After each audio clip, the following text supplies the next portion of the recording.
the last 20 years, and narrowing it down even more, let's say to the last 5-10 years, has revealed a stunning convergence of stage-setting signs. Now, you have produced a DVD. It's outstanding, and you refer to the 2,500 signs of the Lord's coming. Now, some of these apply to his first coming, some to the last days before the tribulation, and many that will unfold in the tribulation. This must have been quite a project. Absolutely. It was in production for the last 2.5 years, and I viewed it as a follow-up to what was the #1 prophecy film in the world in 2011, The Final Prophecies, which was watched by over 2 million people. And the prophecies that we're referring to, a lot of theologians estimate that there are roughly 2,500 prophecies throughout the Scriptures as a whole. So instead of just focusing on the end times prophecies, we wanted to look at the pattern of prophetic fulfillment as a whole. And the reason why I want to do that, why we want to step back and do that, is because, as you mentioned,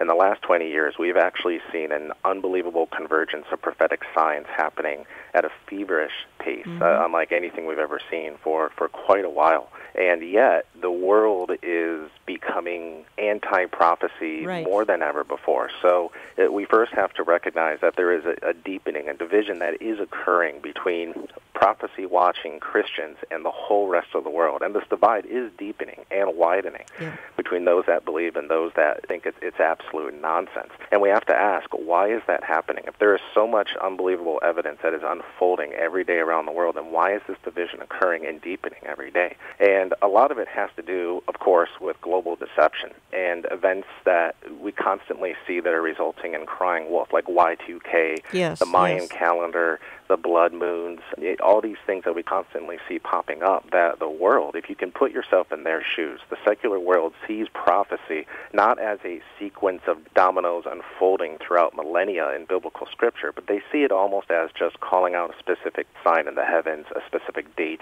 almost like date calling. And they wait and see if this event occurs. It doesn't.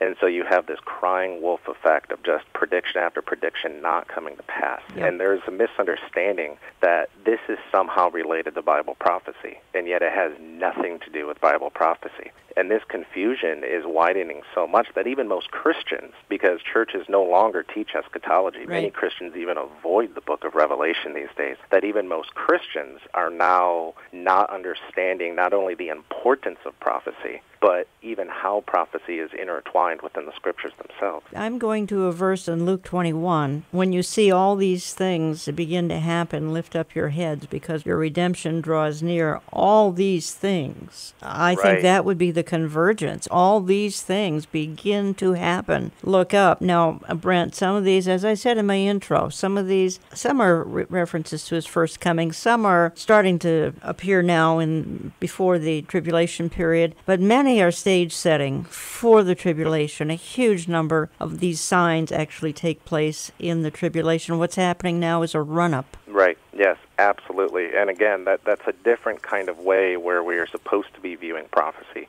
that there is a foundation that's being built. But because due to a deepening misunderstanding of eschatology, a lot of Christians miss the signs. They miss what's happening right in front of our faces now. So if they miss it, how can you possibly expect the secular world to see or understand anything with any rational conclusion? If we look at the scriptures, God often uses natural events, kingdoms, kings, political situations to carry out his will constantly. Because of the deception with prophecy and date calling and these types of prediction, they're more like false predictions versus biblical prophecy.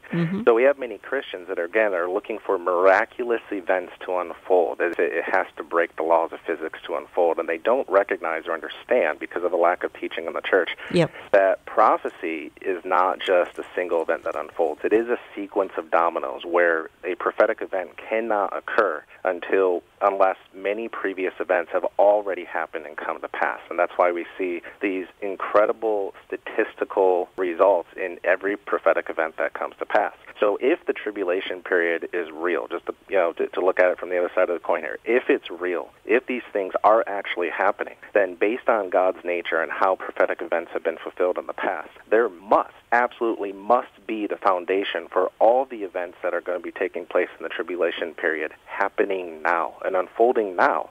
And so this is why not only do we want to lift up Christians that are not being taught eschatology to revive their hope that these things are real. You don't have to take it simply by blind faith. You can look at what's converging right in front of our faces, but also to have this be the most powerful ministry tool ever created to actually speak to the non-believing world. But if I can continue for a second, a lot of people say, well, why prophecy?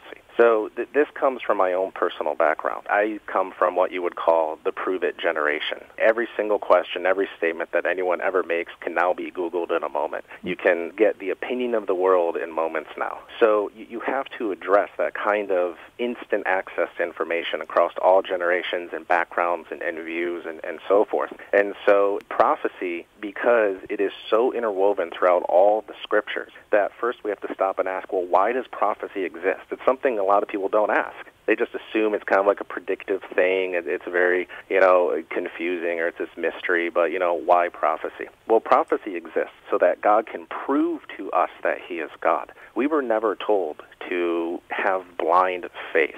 I think what a lot of Christians mean is that we have blind trust. But there is a reason for our faith. We were told to always have a response and reason for our faith of why we believe. And so God deliberately provides prophecies and fulfillments and reasons so that when we see these things unfold, that we know that he is he. We do that because we are very fallible creatures. We have a lot of doubt. We are very flawed in this manner. Not to be offensive, many Christians and people all over the world struggle with the idea of faith. And the reason why they struggle with it is because they have a lack of understanding and evidence. And so prophecy is one of those just absolute chiseled in stone things that God deliberately has intertwined throughout all the scriptures so that we can see these things prophesied when they were said to be prophesied, and we know that through actual secular research of when documents were discovered and when they were proven to be written, because other civilizations next door were rising at the same time, and they reflected maybe a certain passage that was written at the time, as we see with Isaiah. So we know they were written when they were written, and we know that these events unfolded with unprecedented accuracy. So when you begin studying the history of prophetic fulfillment, you see results in statistics where it is absolutely impossible for these things to have happened simply by chance or on their own. Sure. Cannot happen.